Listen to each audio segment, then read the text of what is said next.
Students, question number 8A says define and explain the phenomena of surface tension. Students surface tension को define करेंगे, उसका unit mention करेंगे और उसको थोड़ा सा आप एक्सप्लेन कर देंगे कि ये कोई और डेफिनेशन है आपके माइंड में तो आप वो भी लिख सकते हैं, और ये बताएंगे कि the cohesive forces between liquid molecules are responsible for this phenomena. और सरफेस टेंशन की जो डायग्राम कॉन्सेप्चुअल वीडियोस में हमने डिस्कस की थी वो इजीली ड्रॉ करेंगे। Question number 8B says, what are the factors affecting surface tension?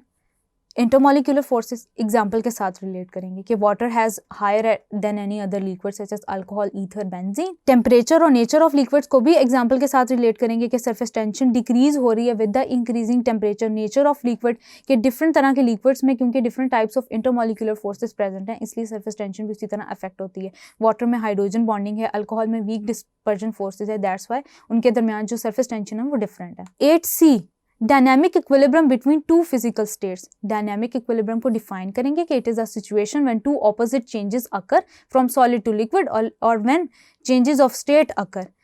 इसमें आप एग्जांपल देख सकते हैं जब लिक्विड और वेपर्स आपस में इक्विलिब्रियम में प्रेजेंट हैं और जब आइस और वाटर 0 डिग्री सेल्सियस में आपस में इक्विलिब्रियम में प्रेजेंट है, डायनामिक इक्विलिब्रियम में। Question number 8D asks define molar heat of fusion and molar heat of vaporisation.